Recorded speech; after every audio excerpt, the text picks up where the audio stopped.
वर्ष पहले जिन्होंने गान किया, नाम है श्री जयदेव महाप्रभु, श्री जयदेव गोस्वामी। उनका चरित्र हम लोग अब प्रारंभ करते हैं। थोड़ा सा आज कहेंगे, पूरा कल कह के फिर 3 दिन का इस सत्र विश्राम। महाप्रभु जगन्नाथ को आज तक जो अति प्रिय है, ऐसा जयदेव गोस्वामी के द्वारा कृत गीत गोविंद। गीत गोविंद में 12 सर्ग हैं बंधुओं। ये पूरी गीत गोविंद की किताब है। इसमें सारे अष्टपदियां हैं श्री जयदेव महाप्रभु की। एक अष्टपदी तो हम गाते हैं, श्रुत कमला कुज मंडल। क्या हो रहा है भैया? क्या आ गए? ठाकुर जी आ गए। हाँ, गीत गोविंद का ठाकुर जी आते हैं।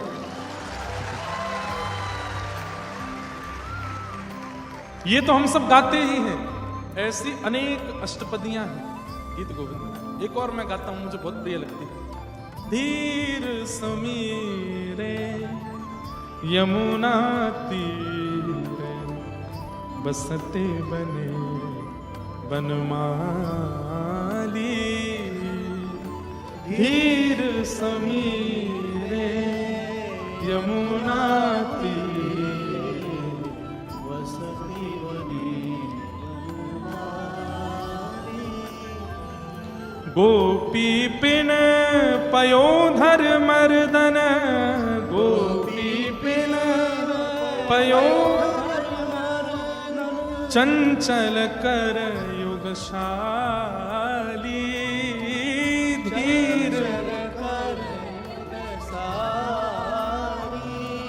हे धीर समीरे यमुना तीरे बसती बने बनमाली। धीर समीरे यमुना तीरे बसती बने बनमाली। इतना प्रिय है महाप्रभु जगन्नाथ जी को।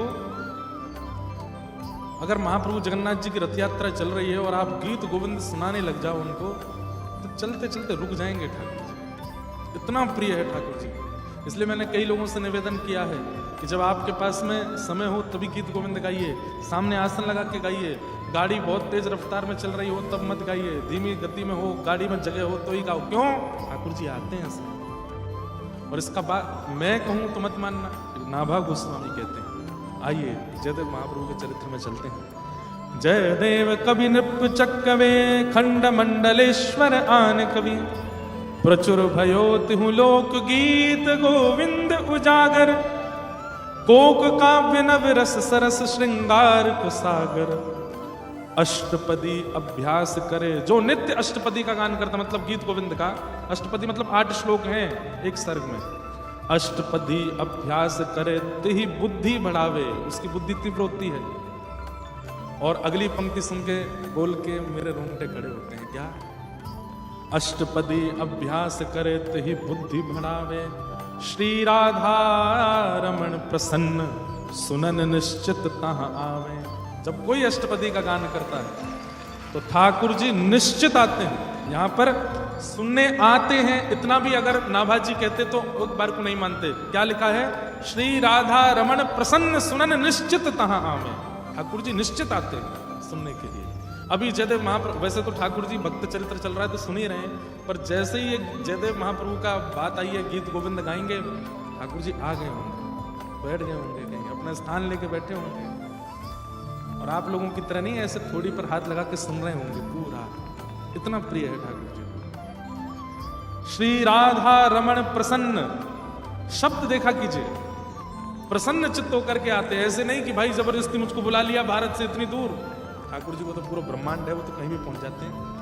श्री राधा रमण प्रसन्न सुनन निश्चित तह आवे। संत सरोरुह खंड को पद्मापति सुख जनक रवि। जयदेव कवि निर्वचक्कवे खंड मंडलेश्वर आन कवि। श्री जयदेव जिनको कविराज कहा गया। क्या कहा गया? कविराज। इतने सुंदर संस्कृत के कवि उस समय पर और कोई नहीं हुए जैसे जयदेव। तो जयदेव महाप्रभु इनके माताजी का नाम था श्री बामा देवी और पिताजी थे श्री भोजदेव। कैसे एक भक्त बालक जन्म लेता है, ध्यान से सुनना, बहुत अच्छी बात है, ध्यान से सुनना। जिनके वंश में आने वाले हैं वो थोड़ा सतर्क रहना। भक्त बालक माता पिता के प्रयास से ही आते हैं, लेकिन कैसा प्रयास? संत जन रसिक जन कहते हैं कि दिव्य आत्माएं आकाश में घूमती रहती हैं और वो ढूंढती हैं कि ऐसा कौन सा घर है, ऐसे कौन से माता पिता हैं जहां हम जन्म लें और हम जन्म लेकर के कुछ अद्भुत कर सकें। लेकिन जब उन्हें पता चलता है कि ना तो माताजी शुद्ध हैं ना पिताजी शुद्ध हैं, दोनों के विचार व्यवहार बुद्धि सब बिल्कुल दूषित है, ऐसे घर में फिर बालक जन्म लेते हैं जो बड़े होकर के लड़के और लड़की बनते हैं। लड़के लड़की कौन? जिनका नाम ही है लड़के आए हैं और लड़ने जा रहे हैं। लेकिन दिव्य जब एक भी दोनों में से दिव्य होगा ना यदि, तो उस घर में भक्त ही आते हैं। बामदेव जी और बामदेवी और भोजदेव, इनके कोई संतान नहीं थी, तो ये जगन्नाथ महाप्रभु का दर्शन करने गए और उन्होंने महाप्रभु जी से एक ही प्रार्थना की, हमें संतान नहीं चाहिए, आपकी सेवा कर सके और पूरे विश्व को आपके चरणों में ला सके, ऐसा एक वैष्णव बालक चाहिए। अगर हो भाग्य में तो दीजिएगा, नहीं तो कोई आपत्ति नहीं। और बस ये प्रार्थना के बाद ही श्री भोज देवी जी के यहाँ, श्री बामा देवी के यहाँ जयदेव गोस्वामी जी का, कविराज का जन्म हुआ है। बोलो जयदेव महाप्रभु की। अच्छा, आप लोग शायद इस बात को ऐसा सोचेंगे बहुत बड़ा चढ़ा के बोल रहे हैं, लेकिन नहीं, जगन्नाथ महाप्रभु ही जयदेव रूप में आए, श्री जयदेव जी के रूप में आए। और इस बात का प्रमाण आगे मिलेगा जब आप चरित्र सुनो। वसंत पंचमी के दिन आपका प्राकट्य हो और जन्म लेने के बाद होश हवास में नहीं थे, होश संभाला भी नहीं था, माताजी भी चली गई और पिताजी भी चले, अकेले रह गए घर में। गांव के लोगों ने जैसे तैसे इनको पाल पोस के बड़ा किया। विपत्ति तो आती है भक्त के जीवन, तपाते तो हैं ठाकुर जी, बहुत तपाते। कई बार लोगों को लगता होगा कि भाई ये महाराज जी बढ़िया आनंद में रहते हैं, खूब बढ़िया चकाचक, सब इनको प्रणाम करते हैं, सब जगह घूमते हैं, माला पहनते हैं, तो बहुत तपाते हैं। और तप करके ही, तपने के बाद भी उनमें विश्वास नहीं टूटता ना, उसी से वो राजी होते हैं। अब बढ़िया 5-6 वर्ष की अवस्था हो गई जयदेव गोस्वामी जी के, ना माँ है ना पिता है, कोई नहीं है संसार में। अभी मैं इससे पहले कहाँ कथा करके आया हूँ, लोगन, वहां पे मैंने किनका चरित्र सुनाया था? चंद्रहास जी का। चंद्रहास जी, इतना अद्भुत चरित्र, 2 दिन तक वहां चरित्र कहा चंद्रहास जी का। आनंद आ गया था लोगन में, आनंद तो सब जगह ही आ रहा है, पर वहां और ज्यादा आनंद आया था। बहुत सुंदर चरित्र है चंद्रहास जी का। अच्छा, ये लोगन वाले हैं क्या ये?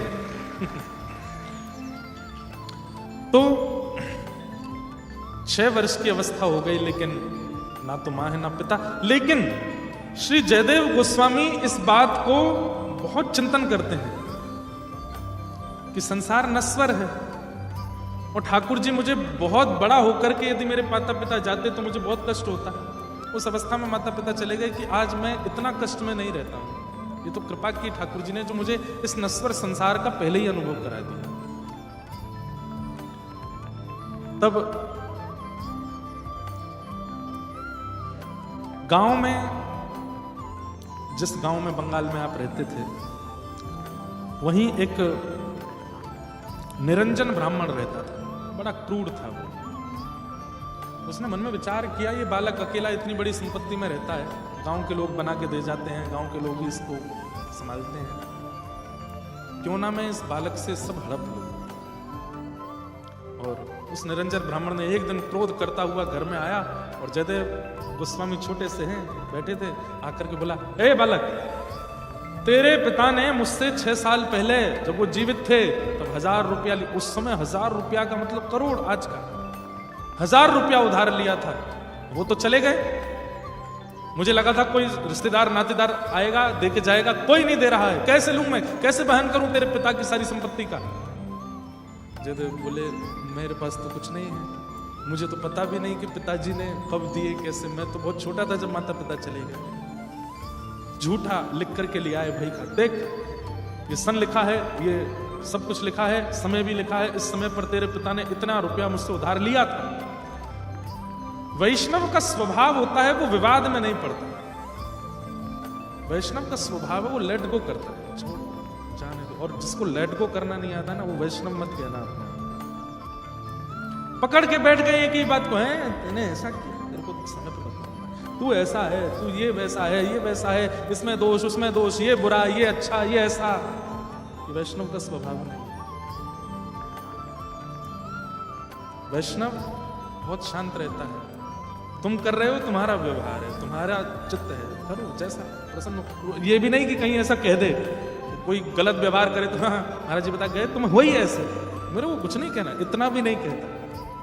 हाथ जोड़ते जय हो, आपको रुचि लगे जो करो, प्रसन्न तजोरे मन हरि विमुखन को संग। उसके पास जाना बंद कर दीजिए, उसके पास बैठना बंद कर दीजिए, उसके बारे में सोचना बंद कर दीजिए। अरे प्राण निकल गए उसके सोचते सोचते, तो अगले जन्म में उसका बेटा बन के आना पड़ेगा, उसका भाई बंधु बन, अंते यामति सागति। अरे अपनी चिंता नहीं हो रही है, उसी की चिंता में बैठे हैं। इतना चिंतन ठाकुर जी का कर लो तो ठाकुर जी मिल जाएंगे। ये वैष्णव का स्वभाव है। वैष्णव लेट गो करता है, छोड़ो ध्यान दो। इसने गाड़ी ठोक दी, अब यहाँ देखो बातें तो कई सारी निकल आवेंगी। गाड़ी तो एक बालक बेचारा मेलबर्न से गाड़ी चला के आया, बोले महाराज जी पूरा इंश्योरेंस मेरे ऊपर ही आ गया। यहाँ तो लड़ाई इस बात की होती है ना, ले लीजिए, कह रहा है कि चल तेरी गलती, ठीक है भैया है मेरी गलती, इंश्योरेंस देना पड़ेगा, थोड़ी और मेहनत करनी पड़ेगी, थोड़े अपनी इच्छाएं काट के इसका भरेंगे। वैष्णव ऐसा ही होता है, वो विवाद में नहीं पड़ता। जयदेव महाप्रभु चाहते तो पूरे गांव को इकट्ठा करके बोलते कि भाई ये ऐसा ऐसा कह रहा है, मैं क्या करूं। नहीं, उस व्यक्ति का अब आप देख लीजिए कैसे करना है, 1000 रुपया मैं कैसे दूंगा। बोले कैसे देगा, ये पूरा घर तेरा बगीचा और वो खेत ये सब मेरा होगा। हाँ ये ले लीजिए आप, ये ले लीजिए, मैं तो क्या ही करूंगा इसका। मैं तो वैसे भी सोच रहा था कि मैं अकेला ही हूं, ठाकुर जी के चरणों में जाके भजन करूं। चल यहाँ लिख दे, क्योंकि मुझे तो लिखना नहीं आता, आप लिख दीजिए, मैं अंगूठा लगा देता हूं। लिख दिया कि सारी जमीन जायदाद घर सब जयदेव ने मेरे नाम किया, और जयदेव जी का अंगूठा लगा। बोले आप राजी हो। जयदेव जी अंगूठा लगा ही रहे थे, इतने में ही उस निरंजन ब्राह्मण की बेटी दौड़ी दौड़ी आई। पिताजी जल्दी चलिए जल्दी। बोले क्या हुआ। बोले घर में आग लग गई है। जाको राखे साईं। बंधुओं, कई माता पिता मुझसे बोलते हैं महाराज जी बच्चों को स्मार्ट होना चाहिए, बच्चों को थोड़ा चतुर होना चाहिए, संसार के लोग बहुत चतुर हैं, खेल जाएंगे उनके साथ। नहीं, बच्चों को सरल बनाओ, बच्चों का स्वभाव मधुर बनाओ। अगर संसार खेलने आएगा ना तो खिलाड़ी ठाकुर जी भी हैं, वो ऐसा खेल खेलेंगे कि सामने वाला सोचता रह जाएगा। आप उनको चतुर मत बनाइए। नहीं, थोड़ा बच्चों को स्मार्ट होना चाहिए, थोड़ा चतुर होना चाहिए, थोड़ा क्लेवर होना चाहिए, परिस्थिति लोगों को परखने जाना। एक बात बोले, भजनानंदी व्यक्ति को ऐसी दृष्टि मिलती है, वो सबको पहचान जाता है कौन कितने पानी में है। पर संसारी व्यक्ति बोल देता है, भजनानंदी बोलता है। नेत्र बंद करके ठाकुर जी से कहता है इसका स्वभाव भी मधुर करना। भजन बहुत परखाऊ बना देता है, परख जाता है व्यक्ति, लेकिन परख के और फिर उसमें भेदभाव करना, ये संसारी व्यक्ति भेद नहीं करता। वैष्णव भेद नहीं करता।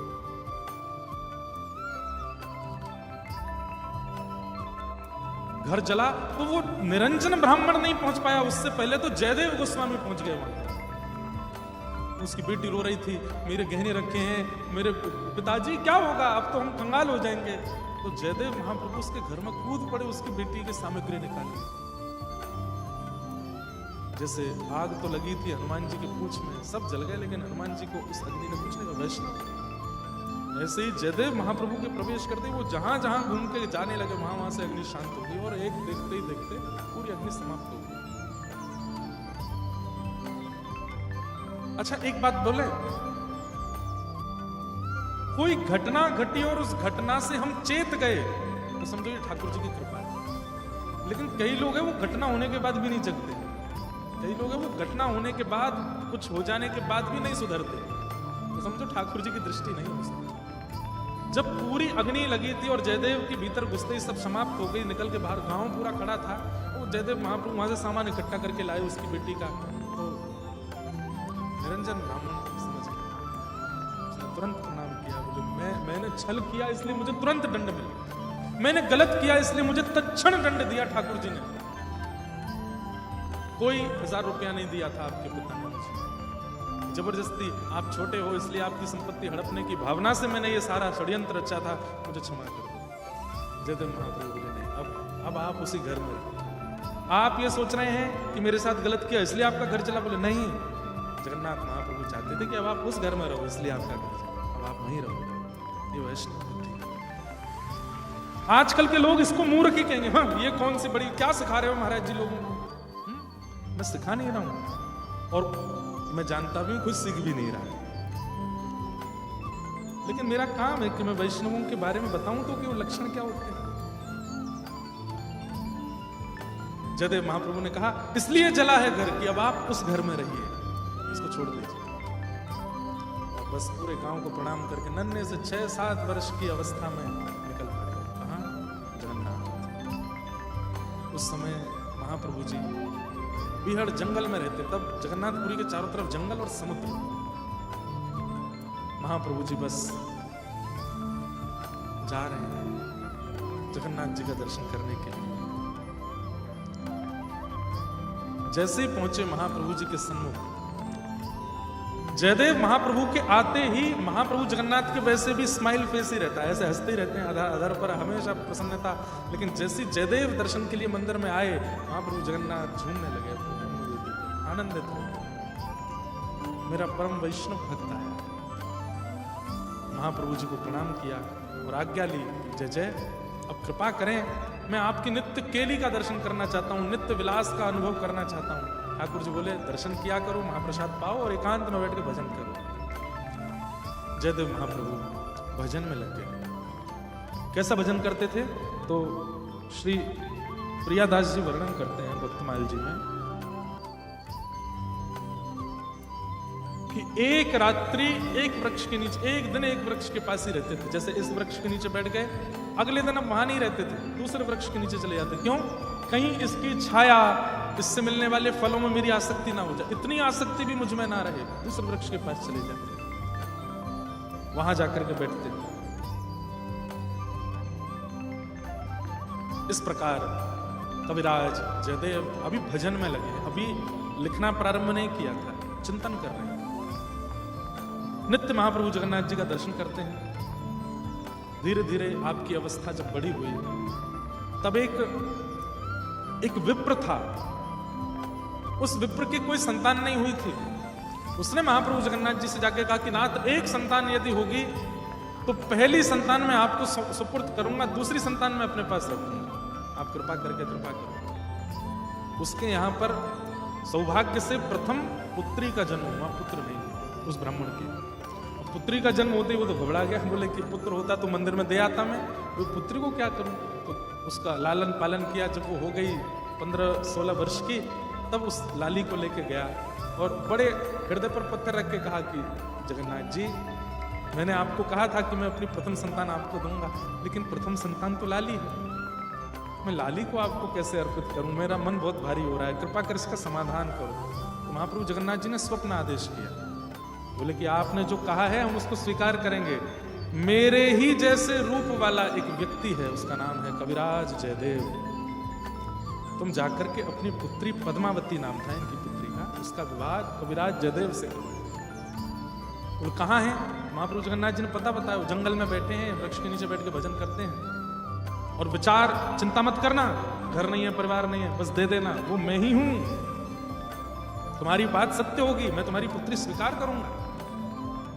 पहुंच गए, दूरते दूरते पहुंचे, तभी क्या देखते हैं, वृक्ष के नीचे घुंघराले केश हैं, तन पर बहुत वस्त्र नहीं, बस एक कौपीन पहनी है, दिव्य कटाक्ष नेत्र हैं, बैठे हैं ठाकुर जी के ध्यान में। ब्राह्मण जाके अपनी पुत्री के साथ सामने बैठ गए। कविराज के जब नेत्र खुले, कविराज बोलूं तो समझ जाना जयदेव। गीत गोविंद ऐसे ही प्रिय नहीं लग गया जगन्नाथ जी को, कुछ तो है लिखने वाले में। जयदेव महाप्रभु ने प्रणाम किया, बोले जय हो भगवान। महाराज, मैं अमुक ब्राह्मण हूं, मेरे कोई संतान नहीं थी, तो मैंने आज से 15 वर्ष पहले महाप्रभु जगन्नाथ जी से कहा था कि मेरे संतान होगी तो प्रथम संतान मैं आपको दूंगा। अच्छा, प्रथम संतान में ये पुत्री हो। जयदेव महाप्रभु को बहुत अच्छी बात है। फिर बोले मैं महाप्रभु जी के पास गया कि पुत्री को कैसे आपको प्रदान करूं। तो महाप्रभु जी ने कहा है कि आप उन्हीं के ही अंश हो, आप मेरी पुत्री को स्वीकार करो।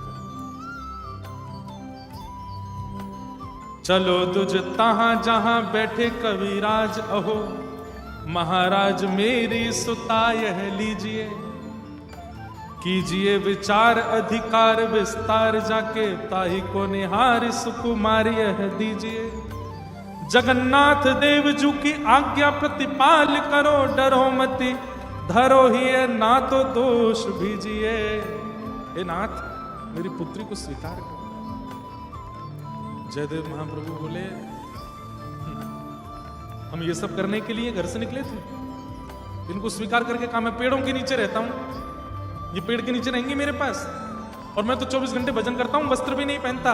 उनकी पुत्री को ही कहने लगे, बोले देवी मेरे अंग प्रत्यंग देख करके, मेरी रहनी सहनी देख के लगता है कि मैं कहीं से भी पति भाव निभा सकता हूं। अरे आप अपने पिता को समझाइए, मना करें। तब वो ब्राह्मण बोले आप जगन्नाथ जी के इतने बड़े भक्त, उनकी बात भी नहीं मानोगे? तो बहुत अच्छी बात कहते हैं। क्या कह रहे हैं? बोले उनको 1000 सोहें, वो तो 1000 ब्याह करते हैं, उनको 1000 सोहें हमको पहाड़ एक। बोले वो तो 1000 शादी करते हैं, 16,108 ब्याह किए बैठे हैं, उनको क्या दिक्कत है? तो मेरे लिए तो एक ही पहाड़ के समान है। ताते फिर जाओ तुम्हें कहां कहां खींचिए, जाइए। अरे कैसे व्यक्ति हो, कैसे भक्त हो, भगवान की बात नहीं मानते? बोले भगवान ही जब घर बिगाड़ने में लगे हो तो फिर क्यों माने उनकी बात?